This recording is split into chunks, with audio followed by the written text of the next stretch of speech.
नमस्कार। एक बार फिर से आप सभी का बहुत बहुत स्वागत है परीक्षा वर्ल्ड के इस यूट्यूब चैनल में। दोस्तों, वीडियो री एग्ज़ाम के लिए जीके और जीएस की जो प्रैक्टिस सेट की हम सीरीज चला रहे हैं उसका जो सेट नंबर 4 है उसको यहाँ पे हम कंप्लीट करने वाले हैं। सेट नंबर 4 में हम यहाँ पे 30 बेहतरीन एमसीक्यूज़ को कवर करेंगे जो आपके वीडियो की परीक्षा के लिए महत्वपूर्ण होंगे। तो चलिए वीडियो को स्टार्ट करते हैं। पहला महत्वपूर्ण प्रश्न आपके सामने दिया गया है और निम्नलिखित में से किसने इंडियन नेशनल कांग्रेस के किसी भी अधिवेशन की अध्यक्षता नहीं की है। काफ़ी ज़्यादा महत्वपूर्ण प्रश्न है, जवाब देने की आप कोशिश कीजिए। सबसे पहले तो इंडियन नेशनल कांग्रेस के किसी भी अधिवेशन की अध्यक्षता किसके द्वारा नहीं की गई है। तो राइट आंसर आपका क्या हो जाएगा, बाल गंगाधर तिलक। यानी कि ऑप्शन आपका जो ए वाला दिया गया यहाँ पे बिल्कुल सही हो जाएगा। आप याद रखिएगा।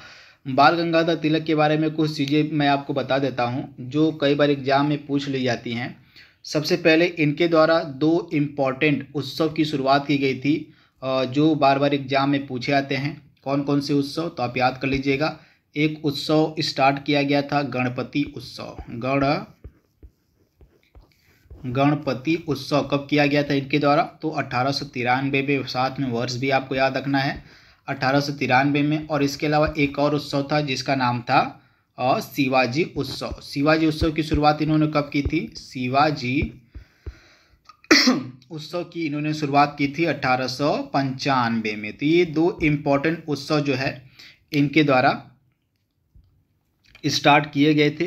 तो ये चीज़ आपको याद रखनी है। इसके अलावा इनकी मृत्यु कब हुई थी, आपको पता होगा, जिस दिन 1 अगस्त 1920 को, आपको पता होगा 1 अगस्त 1920 को असहयोग आंदोलन स्टार्ट किया गया था। तो जिस दिन असहयोग आंदोलन स्टार्ट हुआ था उसी दिन बाल गंगाधर तिलक का निधन भी हो जाता है। तो ये चीज़ भी आपको याद रखनी है।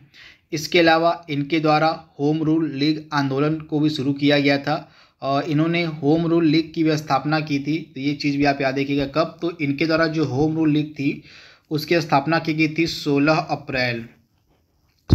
अप्रैल 1916 को। आपको याद रखना है, कंफ्यूज नहीं होना है। दो होम रूल लीग बनाई गई थी। एक होम रूल लीग बनाई गई थी और बाल गंगाधर तिलक के द्वारा 16 अप्रैल 1916 को, और इसके बाद सितंबर 1916 में एनी बेसेंट ने भी होम रूल लीग का गठन किया था। तो ये चीज़ आपको पता होनी चाहिए। तथा बाल गंगाधर तिलक ने होम रूल लीग का गठन कहाँ पर किया था, तो बेलगांव। कहाँ पर, तो बेलगांव में जो है होम रूल लीग का गठन किया गया था।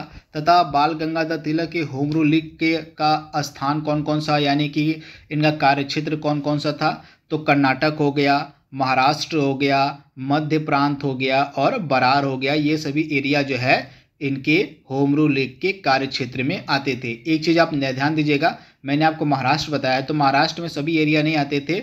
बम्बई को छोड़कर जो है अन्य एरिया महाराष्ट्र के तिलक के लीग के अंतर्गत आते थे। तो ये इम्पॉर्टेंट चीज़ें जो मैंने आपको बताई हैं इनको आप याद रख लीजिएगा।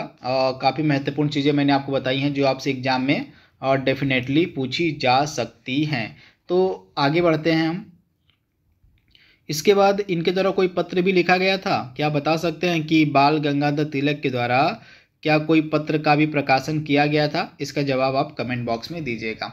विश्व आर्थिक मंच का मुख्यालय यहाँ पे पूछा जा रहा है कि कहाँ पर है विश्व आर्थिक मंच का हेडक्वार्टर मुख्यालय। तो विश्व आर्थिक मंच का मुख्यालय कहाँ पर हो जाएगा, तो राइट आंसर आपका क्या हो जाएगा, स्विट्जरलैंड। यानी कि ऑप्शन आपका सी यहाँ पे बिल्कुल सही है, स्विट्जरलैंड के जिनेवा शहर में। कहाँ, तो स्विट्जरलैंड के जिनेवा शहर में। तो ये चीज़ आप याद रखिएगा। यहाँ पे पूरी डिटेल लिखी गई है विश्व आर्थिक मंच के बारे में। जनवरी 1971 में इसकी स्थापना की गई थी। इसके फाउंडर कौन है, क्लॉस स्वाब हैं। और इसके बाद यहाँ पे हेडक्वार्टर कोलोंगी में है ना इनका, जिनेवा में नहीं है, कोलोंगी में है। तो ये चीज़ आप याद रखिएगा, कोलोंगी में जो है इसका हेडक्वार्टर है। और इसके बाद इसके एग्जीक्यूटिव चेयरमैन है क्लॉस स्वाब। तो ये चीज़ आप याद रखिएगा, काफ़ी महत्वपूर्ण चीज़ मैंने आपको बताई है। तो ये सारी चीज़ें आपको याद रखनी है। यहाँ पे हम किसकी बात कर रहे थे, यहाँ पे हम बात कर रहे हैं वर्ल्ड इकोनॉमिक फोरम की, विश्व आर्थिक मंच की। तो इसके बारे में आप याद रखिए। स्विट्जरलैंड के किस शहर में, तो स्विट्जरलैंड के कोलोंजी शहर में इसका हेडक्वार्टर है। अगले प्रश्न की तरफ बढ़ते हैं हम। दिन और रात की अवधि बराबर होती है जब सूर्य की किरणें सीधी पड़ती हैं ध्रुवों पर भूमध्य रेखा पर, मकर रेखा पर, या इनमें से कोई नहीं। तो आप याद रखिएगा, सूर्य की जो किरणें हैं जब भूमध्य रेखा पर सीधी पड़ती हैं तब दिन और रात की अवधि आपको बराबर देखने को मिलेगी। तो इसके बारे में आप याद रखिएगा, भूमध्य रेखा पर, काफ़ी इंपॉर्टेंट है। और इसके बाद अगला प्रश्न आपके सामने है, भारत में प्रथम नगर निगम की स्थापना कहाँ पर की गई थी? भारत में प्रथम नगर निगम की स्थापना कहाँ पर की गई थी? तो मद्रास में। ऑप्शन आपका ए यहाँ पे बिल्कुल सही हो जाएगा। मद्रास में सबसे पहले नगर निगम की स्थापना की गई थी। ऑप्शन ए आपका यहाँ पे बिल्कुल सही हो जाएगा, इंपॉर्टेंट है। अगला प्रश्न आपके सामने दिया गया है, बंगाल विभाजन को किस वर्ष में रद्द किया गया था? इंपॉर्टेंट प्रश्न है, फटाक से जवाब देने की आप कोशिश कीजिए कि जो बंगाल विभाजन किया गया था कर्जन के द्वारा, किसने किया था? तो कर्जन ने किया था। बंगाल विभाजन कब किया था? तो ये डेट भी आप याद रखिएगा। कर्जन के द्वारा जो बंगाल विभाजन था यह 16 अक्टूबर 1905 को किया गया था। 16 अक्टूबर 1905 को कर्जन के द्वारा बंगाल विभाजन किया गया था। तो बंगाल विभाजन को किस वर्ष रद्द कर दिया गया था? तो आप याद रखिएगा, बंगाल विभाजन को जो है 1911 में रद्द कर दिया गया था, जिस वर्ष में दिल्ली दरबार का आयोजन किया गया था। दिल्ली दरबार 1911 में आयोजित किया गया था, तो उसी दिल्ली दरबार में ही बंगाल विभाजन को रद्द कर दिया गया था। तो उस समय वायसराय कौन था जब बंगाल विभाजन को रद्द किया गया? तो लॉर्ड हॉर्डिंग द्वितीय। आप याद रखिएगा, लॉर्ड हॉर्डिंग द्वितीय के द्वारा जो है 1911 में इस दिल्ली दरबार का आयोजन किया जाता है, और इसी 1911 के दिल्ली दरबार में ही बंगाल विभाजन को रद्द कर दिया जाता है। तो ये सारी चीज़ें आपको पता होनी चाहिए। और इसके बाद बंगाल जो दिल्ली दरबार आयोजित किया गया था 1911 में, उसकी क्या क्या अन्य खास बातें थी? तो 1911 के दिल्ली दरबार में बंगाल विभाजन को तो रद्द कर दिया, परंतु जो राजधानी थी इंडिया की उसको कलकत्ता से दिल्ली स्थानांतरित करने की घोषणा कर दी गई। तो ये चीज़ भी आप याद रखिएगा, यानी कि भारत की राजधानी को 1911 में कलकत्ता से दिल्ली स्थानांतरित करने की घोषणा की गई, और फाइनल रूप से 1912 में जो इंडिया की राजधानी थी वह दिल्ली हो जाती है। तो इसके बारे में आप याद रखिएगा। और इसके बाद 1912 में ही बिहार को बंगाल से अलग कर एक नया प्रांत बनाया गया, जिसमें उड़ीसा भी शामिल था। तो ये चीज़ भी आप याद रखिएगा। राज्यसभा का सदस्य निर्वाचित होने के लिए न्यूनतम आयु सीमा क्या रखी गई है? तो काफ़ी सिंपल सा प्रश्न है। राइट आंसर आपका क्या हो जाएगा? 30 वर्ष। राज्यसभा का सदस्य बनने के लिए 30 वर्ष है न्यूनतम आयु सीमा, और 25 वर्ष किसकी है? तो 25 वर्ष आपकी है लोकसभा के लिए। तो ये चीज़ें आपको याद रखनी है। अगला प्रश्न आपके सामने है, एक अनवीनीकृत ऊर्जा का स्रोत इसमें से कौन सा है? तो एक अनवीनीकृत ऊर्जा का स्रोत इसमें से कौन सा है? तो पेट्रोलियम है, यानी कि ऑप्शन आपका सी यहाँ पे बिल्कुल सही हो जाएगा, पेट्रोलियम। सर्वाधिक वर्षा वाला स्थान मासिनराम कहाँ पर स्थित है? सर्वाधिक वर्षा वाला स्थान मासिनराम कहाँ पर स्थित है? तो यह आपको मिलेगा मेघालय में, यानी कि ऑप्शन यहाँ पे जो है सी बिल्कुल सही हो जाएगा। विश्व में जो सबसे अधिक वर्षा है आपको मासिनराम में ही देखने को मिलती है, जो कि मेघालय में स्थित है। अगला प्रश्न आपके सामने है, किम्बर्ले और प्रिटोरिया क्यों फेमस हैं, क्यों प्रसिद्ध हैं? आपको बताना है। किम्बर्ले और प्रिटोरिया क्यों फेमस है? तो राइट आंसर आपका क्या हो जाएगा? हीरा उत्पादन के लिए, यानी कि ऑप्शन आपका बी यहाँ पे बिल्कुल सही हो जाएगा, हीरा उत्पादन के लिए। एशियाई विकास बैंक का मुख्यालय कहाँ पर स्थित है? एशियाई विकास बैंक का मुख्यालय कहाँ पर स्थित है? तो मनीला शहर में, यानी कि ऑप्शन आपका सी यहाँ पे बिल्कुल सही हो जाएगा। मनीला में आपको देखने को मिलेगा एशियाई विकास बैंक का हेडक्वार्टर, यानी कि ऑप्शन आपका सी यहाँ पे बिल्कुल सही हो जाएगा। अगला प्रश्न आपके सामने है, भारतवर्ष में खारे पानी की सबसे बड़ी झील यहाँ पे पूछी जा रही है, खारे पानी की सबसे बड़ी झील। तो राइट आंसर आपका क्या होने वाला है? सांभर झील, जो कि आपको मिलेगी राजस्थान में। यह भारत में खारे पानी की सबसे बड़ी झील है। तो ये चीज़ आप याद रखिएगा। स्वराज पार्टी का गठन किस वर्ष में किया गया था? स्वराज पार्टी का गठन किस वर्ष में किया गया था? तो राइट आंसर आपका क्या हो जाएगा, स्वराज पार्टी का जो गठन है यह जनवरी 1923 में किया गया था, यानी कि ऑप्शन आपका बी यहाँ पे बिल्कुल सही हो जाएगा। जनवरी 1923 में जो है स्वराज पार्टी का गठन किया गया था। किसके द्वारा किया गया था, तो CR दास और मोतीलाल नेहरू के द्वारा इलाहाबाद में स्वराज पार्टी की स्थापना की गई थी, तथा इस स्वराज पार्टी का जो गठन है CR दास के द्वारा और मोतीलाल नेहरू के द्वारा किया गया था, तथा इसके अध्यक्ष थे CR दास और इसके महामंत्री बनाए गए थे मोतीलाल नेहरू। तो ये चीज़ आप याद रखिएगा। यहाँ पे लिखा भी गया है स्वराज पार्टी का गठन जो है जनवरी 1923 में किया गया था इलाहाबाद में मोतीलाल नेहरू और चित्तरंजन दास के द्वारा। चित्तरंजन दास इसके अध्यक्ष थे और मोतीलाल नेहरू जो है इसके महामंत्री थे। तो ये चीज़ आप याद रखिएगा। अगला प्रश्न आपके सामने है, इनमें से कौन सा इंटरनेट तक पहुंच प्रदान करता है, इसमें से कौन सा इंटरनेट तक पहुंच प्रदान करता है। तो राइट आंसर आपका क्या हो जाएगा, ISP जो है इसको हम क्या बोलते हैं, ISP को इंटरनेट सर्विस प्रोवाइडर। यह एक कंपनी है जो ग्राहकों को इंटरनेट का उपयोग प्रदान करती है। तो ऑप्शन आपका बी यहाँ पे बिल्कुल सही हो जाएगा, ISP। 2011 की जनगणना के अनुसार भारत में निम्न में से कौन सा एक सर्वाधिक जनसंख्या वाला राज्य है। तो 2011 की जनगणना के अनुसार भारत में कौन सा एक सर्वाधिक जनसंख्या वाला राज्य है। तो राइट आंसर आपका क्या हो जाएगा, उत्तर प्रदेश की जो पॉपुलेशन है पूरे इंडिया में सबसे ज़्यादा है, यानी कि ऑप्शन आपका डी यहाँ पे बिल्कुल सही हो जाएगा। अगला प्रश्न आपके सामने है, राष्ट्रीय एकता दिवस कब मनाया जाता है। राष्ट्रीय एकता दिवस कब मनाया जाता है। तो भारत में सरदार वल्लभ भाई पटेल जी की जो जयंती होती है उसको हम राष्ट्रीय एकता दिवस के रूप में सेलिब्रेट करते हैं, मनाते हैं। तो राइट आंसर आपका क्या हो जाएगा, 31 अक्टूबर, यानी कि ऑप्शन आपका सी यहाँ पे बिल्कुल सही हो जाएगा, 31 अक्टूबर। निम्नलिखित में से किस संगठन के द्वारा वर्ल्ड पॉपुलेशन रिपोर्ट 2021 जारी किया गया है, यानी कि 21 को यहाँ पे हटा दीजिए, तो आपको बताना है कि वर्ल्ड पॉपुलेशन रिपोर्ट जो है कौन सा संगठन जारी करता है।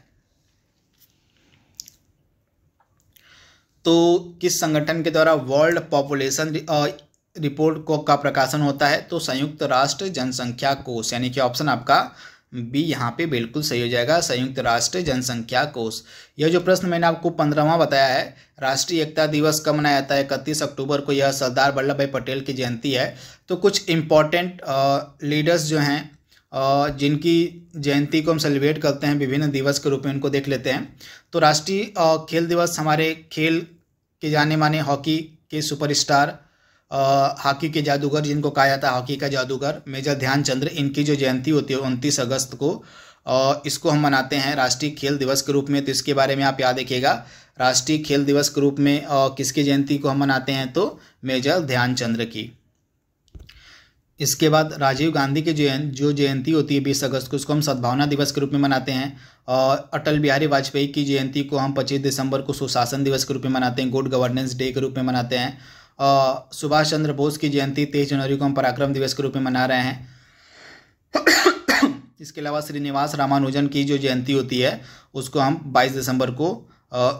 22 दिसंबर यहाँ पे दिवस ने दिसंबर को हम राष्ट्रीय गणित दिवस के रूप में सेलिब्रेट करते हैं। यहाँ पे दिसंबर हो जाएगा आपका, 22 दिसंबर जो है राष्ट्रीय गणित दिवस के रूप में मनाया जाता है। तो ये चीज़ आप याद रखिएगा, इंपॉर्टेंट चीज़ें मैंने आपको बताई हैं।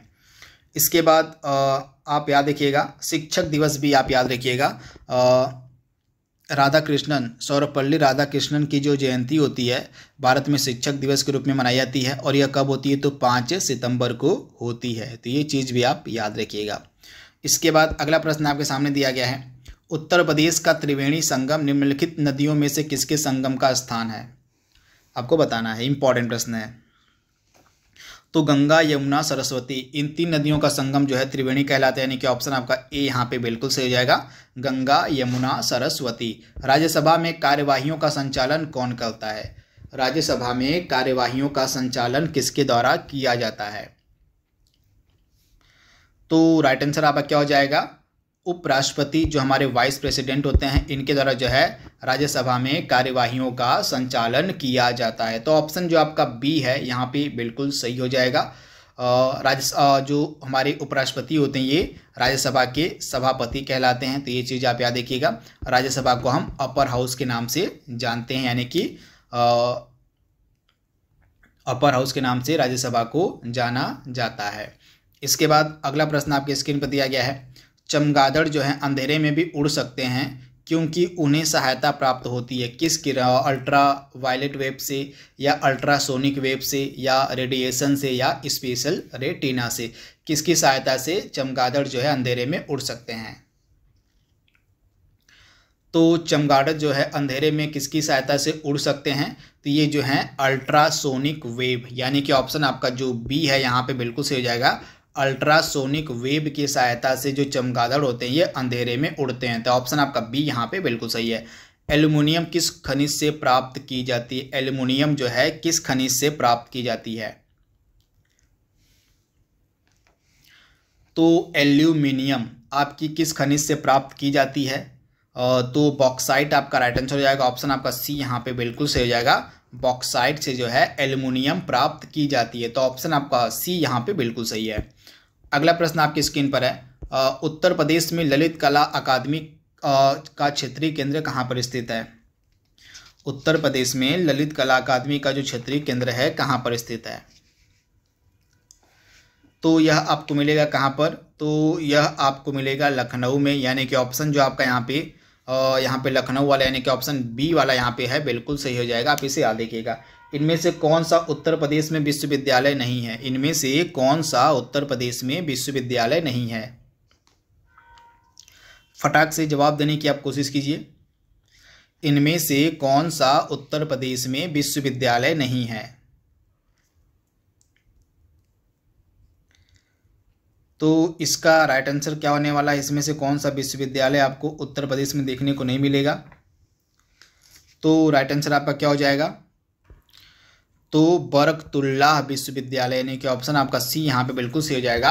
बरकतुल्लाह विश्वविद्यालय जो है यह उत्तर प्रदेश में नहीं स्थित है। तो इसके बारे में आप याद रखिएगा। भोपाल विश्वविद्यालय को ही हम बरकतुल्लाह विश्वविद्यालय के नाम से भी जानते हैं। तो ये चीज़ आप याद रखिएगा। बाकी तीनों के विश्वविद्यालय आपको मिलेंगे उत्तर प्रदेश में सिवाय बरकतुल्लाह के। अगला प्रश्न आपके सामने है, इलाहाबाद में इनमें से कौन सा मेला नहीं मनाया जाता है? इसमें से कौन सा मेला इलाहाबाद में नहीं मनाया जाता है? तो राइट आंसर क्या हो जाएगा? इसमें से कौन सा मेला जो है इलाहाबाद में हम नहीं सेलिब्रेट करते हैं, मनाते हैं? तो इसमें से बैसाख मेला। आप याद रखिएगा, जो बैसाख मेला है यह इलाहाबाद में नहीं मनाया जाता, यानी कि ऑप्शन आपका सी यहाँ पे बिल्कुल सही है। बाकी कुंभ मेला हो गया, माघ मेला हो गया, अर्धा मेला हो गया, ये तीनों जो है मेले आपके मनाए जाते हैं कहाँ पर? तो इलाहाबाद में, सिवाय बैसाख मेला के। तो इसके बारे में आप याद रखिएगा, इम्पॉर्टेंट है। और इसके बाद छठ पूजा में किस भगवान की पूजा की जाती है, जो उत्तर प्रदेश, झारखंड और बिहार का एक महत्वपूर्ण त्यौहार है? छठ पूजा अब आने भी वाला है, तो आपको बताना है कि छठ पूजा में किस भगवान की पूजा की जाती है? तो सूर्य भगवान, सूर्य देवता की जो पूजा है छठ की जाती है छठ में। तो यानी कि ऑप्शन आपका रवि को ही हम सूर्य के नाम से जानते हैं, यानी कि ऑप्शन आपका यहाँ पे सी वाला बिल्कुल सही हो जाएगा। अगला प्रश्न आपके सामने है, मोहनजोदड़ो शब्द का अर्थ यहाँ पे पूछा गया है, क्या होता है? मोहनजोदड़ो शब्द का अर्थ क्या है? तो राइट आंसर क्या हो जाएगा? Mound of the dead. Mound of the dead जो है मोहनजोदड़ो शब्द का अर्थ होता है, यानी कि ऑप्शन आपका यहाँ पे जो है बी बिल्कुल सही हो जाएगा। आप इसके बारे में याद रखिएगा। सिंधु घाटी सभ्यता का यह एक महत्वपूर्ण नगर था मोहनजोदड़ो, जिसको हम माउंड ऑफ द डेड या मृतकों का टीला भी कहते हैं। तो ये चीज़ आप याद रखिएगा। और मोहनजोदड़ो से ही विशाल स्नानागार भी प्राप्त हुआ था। तो ये चीज़ आप याद रखिएगा। इनमें से कौन सा उत्तर प्रदेश का एक जिला नहीं है? काफ़ी सिंपल सा प्रश्न है। तो राइट आंसर आपका क्या हो जाएगा? अमेठी उत्तर प्रदेश में स्थित है, बस्ती उत्तर प्रदेश में स्थित है, मेरठ स्थित है, परंतु देहरादून नहीं है। तो ऑप्शन सी आपका बिल्कुल सही है। इनमें से किस लड़ाई में अंग्रेजों ने बंगाल के नवाब सिराजुद्दौला को हराया था? इनमें से किस लड़ाई में अंग्रेजों ने बंगाल के नवाब सिराजुद्दौला को हराया था? तो किस लड़ाई में अंग्रेजों ने बंगाल के नवाब सिराज उद दौला को हराया था? तो 1757 में जो प्लासी का युद्ध हुआ था, इसी युद्ध में जो है बंगाल के नवाब सिराजुद्दौला को हराया गया था। किसके द्वारा? तो आप याद रखिएगा, अंग्रेजी सरकार के द्वारा। उस समय अंग्रेजी सेनापति कौन था? तो उस समय अंग्रेजी सेनापति था रॉबर्ट क्लाइव। तो रॉबर्ट क्लाइव और बंगाल के नवाब सिराजुद्दौला के मध्य 1757 में प्लासी का फेमस युद्ध हुआ था, जिसमें बंगाल के नवाब सिराजुद्दौला की पराजय होती है। तो ये चीज़ आप याद रखिएगा। और दिल्ली में कुतुब मीनार दुनिया का सबसे ऊंचा ईंट का बना हुआ मीनार है। तो आपको बताना है कि इनमें से कौन सा से राजा ने इसके निर्माण में योगदान नहीं दिया है। कुतुब मीनार के निर्माण में योगदान किसने नहीं दिया है, आपको बताना है। तो कुतुब मीनार के निर्माण में किसने योगदान नहीं दिया है? काफ़ी महत्वपूर्ण प्रश्न है। तो राइट आंसर आपका क्या हो जाएगा? तो सबसे पहले चीज़ आप याद रखिएगा कि इसके मतलब इसके निर्माण की शुरुआत किसके द्वारा की गई थी। काफ़ी महत्वपूर्ण चीज़ मैं आपको बताने जा रहा हूँ। तो इसकी जो नींव है, कुतुब मीनार की जो नींव है, यह रखी गई थी किसके द्वारा? कुतुबुद्दीन ऐबक के द्वारा। तो कुतुबुद्दीन ऐबक ने इसकी नींव रखी थी। फिर इसकी मृत्यु हो जाती है बाद में। फिर कुतुब मीनार के निर्माण का कार्य पूरा करवाया जाता है किसके द्वारा? इल्तुतमिश के द्वारा। फिर बाद में कुछ इसके हिस्से क्षतिग्रस्त हो जाते हैं, तो उन क्षतिग्रस्त हिस्सों का जो मरम्मत का कार्य है वह फिरोज शाह तुगलक के द्वारा कराया जाता है। तो इसके निर्माण में किसने योगदान नहीं दिया है? तो अब आपको आंसर क्लियर हो गया होगा। राइट आंसर आपका क्या हो जाएगा? अलाउद्दीन खिलजी, यानी कि ऑप्शन आपका सी यहाँ पे बिल्कुल सही हो जाएगा। अलाउद्दीन खिलजी ने इसके निर्माण में योगदान नहीं दिया है। तो ऑप्शन सी आपका बिल्कुल सही है। बढ़ते हैं अगले प्रश्न की तरफ। दाब का एसआई मात्रक यहाँ पे पूछा जा रहा है, क्या होता है? दाब का एसआई मात्रक यहाँ पे पूछा जा रहा है कि क्या होता है। फटाक से जवाब देने की आप कोशिश कीजिए कि दाब का एसआई मात्रक क्या होगा। तो दाब का एसआई मात्रक क्या होता है भैया? तो दाब का जो एसआई मात्रक है आपका क्या हो जाएगा? राइट आंसर हो जाएगा आपका पास्कल, यानी कि ऑप्शन आपका ए यहाँ पे बिल्कुल सही हो जाएगा, पास्कल। इसमें से आपको बताना है कि जो भारतीय मानक समय रेखा है यह 5 राज्यों से होकर गुजरती है। तो इसमें से आपको बताना है कि 5 राज्यों में से कौन सा राज्य ऑप्शन में नहीं दिया गया है, मतलब कौन सा राज्य नहीं है, मतलब किस राज्य से नहीं गुजरती है आपकी भारतीय मानक समय रेखा। सिंपल सा इसमें पूछा गया है। तो भारतीय मानक समय रेखा सबसे पहले आप जान लीजिए कि ये 5 राज्य कौन कौन से हैं जहाँ से गुजरती है आपकी भारतीय मानक समय रेखा। तो 5 राज्यों में आपका कौन सा हो जाएगा? एक आपका यूपी का हो जाएगा, उत्तर प्रदेश का हो जाएगा, और एक आपका हो जाएगा एमपी हो गया, उत्तर प्रदेश हो गया, एमपी हो गया, आंध्र प्रदेश हो गया, आंध्र प्रदेश हो गया, आंध्र प्रदेश के बाद आपका छत्तीसगढ़ हो गया, छत्तीसगढ़ के बाद आपका क्या हो गया?